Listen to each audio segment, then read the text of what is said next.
ನಮಸ್ತೆ ವೀಕ್ಷಕರೇ, ಸಪ್ತಾಶ್ವ ಟಿವಿಗೆ ಸ್ವಾಗತ. ನಾನು ಶಮಿ ಶೆಟ್ಟಿ. ಬಳ್ಳಾರಿನ ನಗರ ಹೊರವಲಯದ ಇಂಡಸ್ಟ್ರಿಯಲ್ ಏರಿಯಾದಲ್ಲಿ ಅಕ್ರಮವಾಗಿ ಯೂರಿಯಾ ಗೊಬ್ಬರವನ್ನು ಸಂಗ್ರಹಿಸಿದ್ದ ಕದಿಮರ ಮೇಲೆ ಕೃಷಿ ಇಲಾಖೆ ಅಧಿಕಾರಿಗಳು ಹಾಗೂ ಪೊಲೀಸರು ದಾಳಿ ನಡೆಸಿದ್ದಾರೆ. ಖಚಿತ ಮಾಹಿತಿಯ ಮೇರೆಗೆ ನಡೆದ ಈ ದಾಳಿಯಲ್ಲಿ 4,000ಕ್ಕೂ ಅಧಿಕ ಚೀಲ ಯೂರಿಯಾ ಗೊಬ್ಬರ ಪತ್ತೆಯಾಗಿದೆ.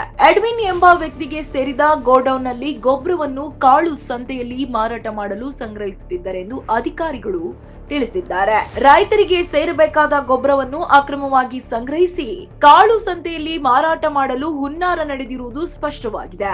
ಗೋಡೌನ್ ಮಾಲೀಕನನ್ನು ವಶಕ್ಕೆ ಪಡೆದು ವಿಚಾರಣೆ ನಡೆಸುತ್ತಿರುವ ಪೊಲೀಸರು ಬಳ್ಳಾರಿಯಲ್ಲಿ ಯೂರಿಯಾ ಸ್ಟಾಕ್ ಮಾಡುವ ಜಾಲ ಸಕ್ರಿಯವಾಗಿರುವುದಾಗಿ ತಿಳಿಸಿದ್ದಾರೆ. ಜೂನ್ ತಿಂಗಳ ಮುಂಗಾರು ವೇಳೆ ಯೂರಿಯಾ ಗೊಬ್ಬರಕ್ಕೆ ಎಲ್ಲಿಲ್ಲದ ಬೇಡಿಕೆ ಬರುತ್ತದೆ. ಕಳೆದ ವರ್ಷ ಯೂರಿಯಾ ಗೊಬ್ಬರಕ್ಕೆ ಭಾರಿ ಬೇಡಿಕೆ ಇದ್ದ ಕಾರಣ ಯಾವ ಅಂಗಡಿಗೆ ಹೋದರೂ ನೋ ಸ್ಟಾಕ್ ಎಂಬ ಬೋರ್ಡ್ ಕಾಣಿಸಿಕೊಂಡಿತ್ತು. ಈ ಬಾರಿ ಮುಂಚಿತವಾಗಿ ಸಂಗ್ರಹಣೆ ಮಾಡಿ ಮುಂಗಾರು ಕಾಲದಲ್ಲಿ ಹೆಚ್ಚಿನ ಬೆಲೆಗೆ ಮಾರಾಟ ಮಾಡಲು ಕದಿಮರು ಹುನ್ನಾರ ಮಾಡಿರುವ ಶಂಕೆ ವ್ಯಕ್ತವಾಗಿದೆ. ರೈತರಿಗೆ ಸೇರಬೇಕಾದ ಗೊಬ್ಬರವನ್ನು ಅಕ್ರಮವಾಗಿ ಸಂಗ್ರಹಿಸಿ ಕಾಳು ಸಂತೆಯಲ್ಲಿ ಮಾರಾಟ ಮಾಡುವ ಈ ರೀತಿಯ ಜಾಲವು ಕೃಷಿ ಕ್ಷೇತ್ರಕ್ಕೆ ದೊಡ್ಡ ಹೊಡೆತ ನೀಡುತ್ತದೆ.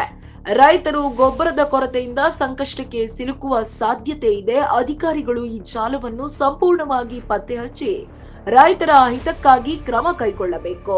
ಇನ್ನು ಈ ಪ್ರಕರಣ ಬಳ್ಳಾರಿ ಎಪಿಎಂಸಿ ಠಾಣೆಯಲ್ಲಿ ದಾಖಲಾಗಿದ್ದು ಮುಂದಿನ ದಿನಗಳಲ್ಲಿ ತನಿಖೆ ಯಾವ ದಿಕ್ಕಿನಲ್ಲಿ ಸಾಗುತ್ತದೆ ಎಂಬುದನ್ನು ಗಮನಿಸಬೇಕಿದೆ.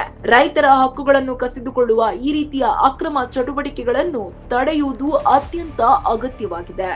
ಬಳ್ಳಾರಿಯಲ್ಲಿ ನಡೆದ ಈ ದಾಳಿ ಕೃಷಿ ಇಲಾಖೆಯ ಗಂಭೀರ ಕ್ರಮಕ್ಕೆ ಸಾಕ್ಷಿಯಾಗಿದೆ.